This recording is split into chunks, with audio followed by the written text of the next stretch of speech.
मैं इतना ही कहना चाहता हूँ कि जो हमारी सरकार थी उस समय बहुत सी चुनौतियाँ हमें मिली, परंतु हम गिड़गिड़ाए नहीं।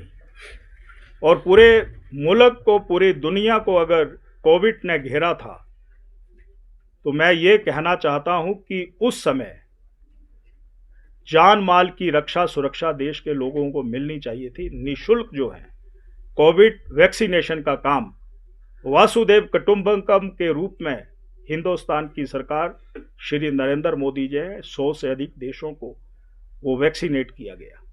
तो हम चुनौतियों से कभी झुके नहीं, चुनौतियों का सामना किया और सामना करने के बाद इस देश के लोग सुरक्षित रहे, उस दिशा में हम निरंतर काम करते रहे। जहां तक दूसरी बात है, मैं मेडिकल कॉलेजेस की भी बात करना चाहता हूं। अगर ये बात करते हैं, मेडिकल कॉलेज चंबा है, मेडिकल कॉलेज नेर चौक है, हमीरपुर है या नाहन है, उस तमाम मेडिकल कॉलेजेस के इंफ्रास्ट्रक्चर को डेवलप करने के लिए भारत सरकार के द्वारा और प्रदेश सरकार ने उसके पैसे की व्यवस्था की थी। और हमने, मुझे याद है कि टांडा मेडिकल कॉलेजेस की एक प्रस्तावना दी थी कि जितनी मैक्सिमम सर्जरीज होती है उसके जो उपकरण हैं, इंस्ट्रूमेंट हैं, वो लगभग सभी सर्जरी के 90% एक जैसे होते हैं।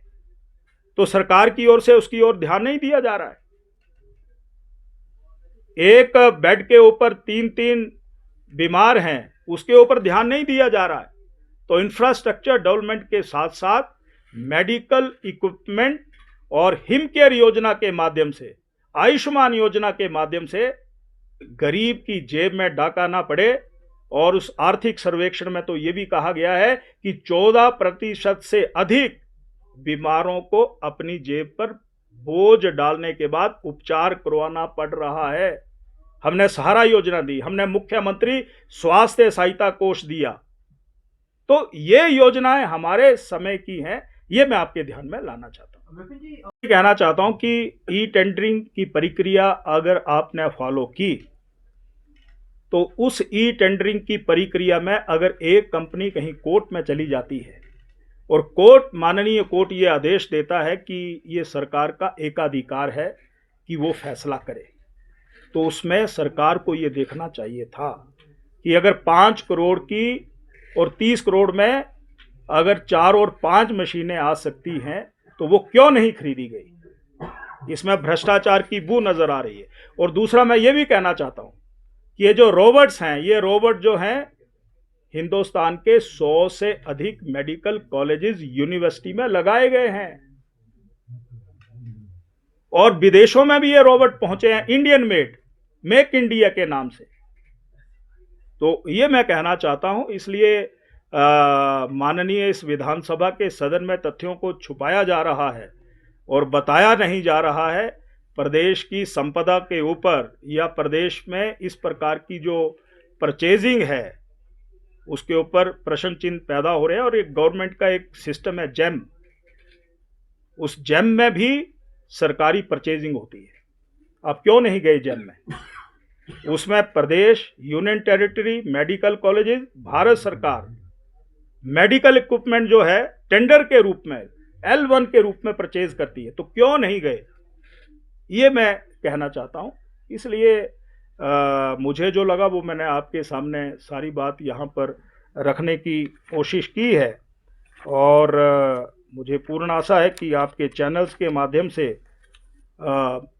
हमारी बात समाज तक पहुँचेगी और दा विंची और मंत्रणा जो है, मंत्रा जो इक्विपमेंट है, उसकी जो स्पेसिफिकेशंस हैं वो सब बराबर हैं, एक जैसी हैं, ये मैं कहना चाहता हूँ।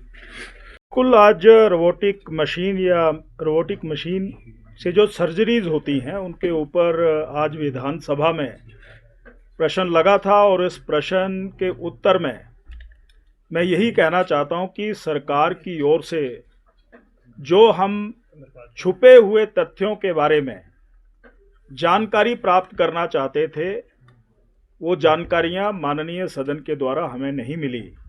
तो मैं आप इलेक्ट्रॉनिक्स और प्रिंट मीडिया के माध्यम से अपनी बात जो है सरकार तक, समाज तक और जनता तक पहुंचाना चाहता हूं।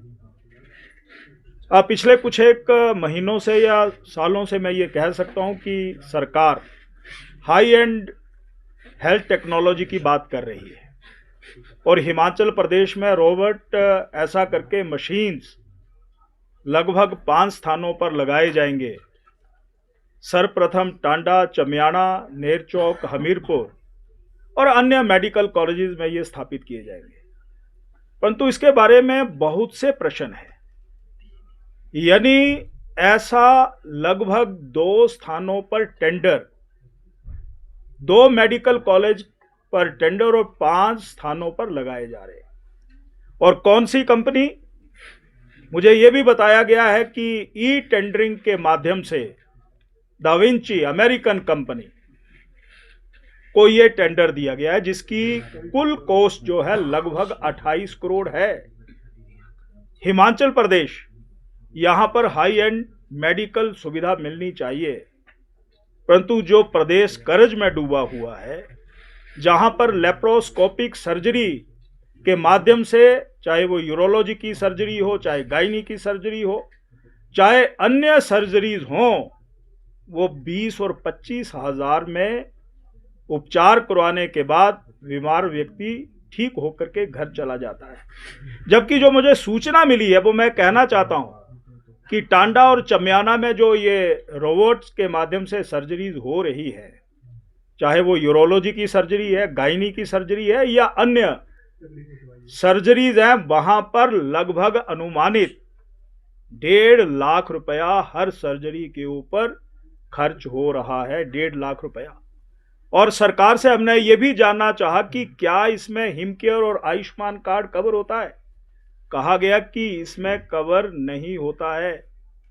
और हमने ये भी जानना चाहा कि हिमाचल प्रदेश में जो बीपीएल परिवारों से गरीब व्यक्ति हैं, क्या इसमें कवर होते हैं। तो जानकारी मिली वो भी इसमें कवर नहीं होते हैं।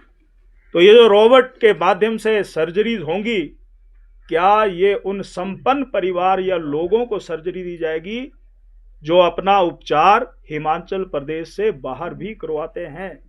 तो इस रोबोट का हिमाचल प्रदेश के जरूरतमंद लोगों को कहां पर लाभ हो रहा है।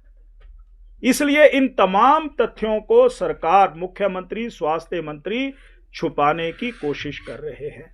दूसरा, मैं ये कहना चाहता हूं कि ये जो दाविंची मशीन रोबोट जो लगभग 2 स्थानों पर लगाए गए हैं, 2 पर और लगेंगे, और उसके अलावा एक मेडिकल कॉलेज में और स्थापित किया जाएगा जिसकी कीमत 28 करोड़ है। और इंडियन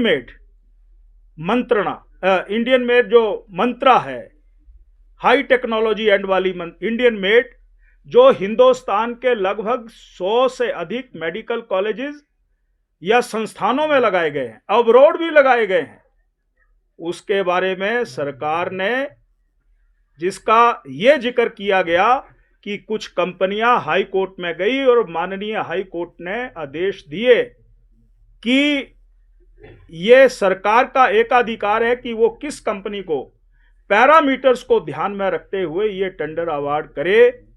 तो इसमें भी भ्रष्टाचार की बू नजर आ रही है। जो मंत्रा मशीन 5 से 9 करोड़ रुपए के बीच में लगती है, वो हिमाचल प्रदेश में नहीं लगाई गई। और जो 28 करोड़ में मशीन लगती है, जो एक्सेसिबल नहीं है, ड्यूरेबल नहीं है, जिसको मैं कह सकता हूं कि जिसकी ऑपरेशन कॉस्ट अत्यधिक है, मेंटेनेंस कॉस्ट अत्यधिक है और सर्जरी जो है वो महंगी है, उसको हिमाचल प्रदेश की जनता की भावनाओं या इलाज के लिए स्थापित नहीं की गई। इसके लिए मैं सरकार से इतना ही कहना चाहता हूं कि कृपया करके हिमाचल प्रदेश में आप टेक्नोलॉजी लाइए, परंतु जिस हिमाचल प्रदेश में, जिस सरकार के पास आज की तारीख में ये आंकड़ा नहीं है कि 6 मेडिकल कॉलेजेस, एम्स बिलासपुर से कितने डॉक्टर तैयार होकर के आज पढ़ाई करके घर में हैं या अपनी सेवाएं दे रहे हैं, उस प्रदेश के स्वास्थ्य संस्थान जिसका बजट कम हो गया है, वो हाई एंड टेक्नोलॉजी की पेट स्कैन की बात कर रहे हैं, वो अन्य सुविधाओं की बात कर रहे हैं। इसलिए मैं ये सरकार से तमाम जानकारियां लेना चाहता हूं। पत्रकार मित्रों, एक बात मैं और कहना चाहता हूं कि ये जो पैट स्कैन या ये रोबोट मशीन है, यहां पर ना तो ट्रेंड डॉक्टर्स है, ना यहां पर टेक्निकल स्टाफ है, ना यहां पर ट्रेंड स्टाफ नर्सिस है। हिमाचल प्रदेश की तो लेप्रोस्कोपिक सर्जरी जो होती है, हिमाचल प्रदेश में बहुत से आदर्श स्वास्थ्य संस्थानों में डॉक्टर्स हैं, पर वहां पर ऑपरेशन थिएटर हैं या कई जगह नहीं है। वहां पर सर्जन हैं, पर वहां पर लैब टेक्नीशियन या ऑपरेशन थिएटर असिस्टेंट नहीं है। सीटी स्कैन लगा दी गई, वहां पर रेडियोग्राफर नहीं है, रेडियोलॉजिस्ट नहीं है। तो हम हिमाचल प्रदेश को आदर्श स्वास्थ्य सेवाओं के रूप में हिमाचल प्रदेश को किस दिशा में आगे ले जा रहे हैं। बजट भी गत वर्ष की तुलना में लगभग 3,000 करोड़ रुपया रखा गया है, जो बहुत कम है। और जो हमारा आर्थिक सर्वे आया है, उसमें आर्थिक सर्वे में बहुत चिंताएं प्रकट की गई है कि बजट कम कर दिया गया, जिसके कारण इंफ्रास्ट्रक्चर डेवलपमेंट पूरी तरह से रुक गया है। दूसरा, उसमें यह कहा गया है कि डॉक्टर टेक्निकल स्टाफ की अत्यधिक कमी हो गई है और नॉन कम्युनिकेबल डिजीजेस जो हैं उसके ऊपर हिमाचल प्रदेश सरकार कोई काम नहीं कर रही है। उन नॉन कम्युनिकेबल डिजीजेस में चाहे डायबिटीज हो, चाहे वो कैंसर हो, चाहे बीपी हो, उस मामले में भी आर्थिक सर्वे में चिंता प्रकट की गई है। और इसी आर्थिक सर्वे में यह भी कहा गया है कि लगभग 2000 से ज्यादा सैंपल हिमाचल प्रदेश में दवाइयों के, जिसको कह सकता हूं कि रिजेक्ट हुए हैं। यानी बीमार दवाइयां बीमारों को ठीक करने के लिए नहीं है। एक बहुत बड़ा ड्रग विभाग जो है हिमाचल प्रदेश में कार्यरत है, पर वो किस काम में मशगूल है मुझे जानकारी नहीं है। बीवीएन के इलाके में लगभग 40% दवाइयां पूरे हिंदुस्तान को पूरा करती हैं और 30% रेवेन्यू जनरेट हिमाचल प्रदेश के एक्सचेकर में आता है। तो स्वास्थ्य विभाग पूरी तरह से खोखला हो चुका है। और खोखला नहीं, मुख्यमंत्री जी, आप और आपका मंत्रिमंडल, आपका सरकार कागजों तक सीमित रह गया है। और हिमाचल प्रदेश के लोगों को जो स्वास्थ्य सुविधाएं मिलनी चाहिए, दवाइयां हैं नहीं। और अगर दवाइयां हैं तो वो दवाइयां बीमार हैं, उसके ऊपर सरकार कोई कार्रवाई नहीं कर रही है। तो मुझे यही कहना है कि ये जो रोबोट की मशीन है, रोबोट सर्जिकल उपकरण लगाए गए हैं, इसमें भ्रष्टाचार की बू नजर आ रही है। यही मैं कहना चाहता हूं। और सरकार की ओर से मुझे कोई उत्तर नहीं दिया गया, स्पष्ट उत्तर नहीं दिया गया। तो मुझे आपके माध्यम से अपनी बात समाज तक पहुंचाने के लिए आप आए, आपका धन्यवाद। मुख्यमंत्री ये कह रहे हैं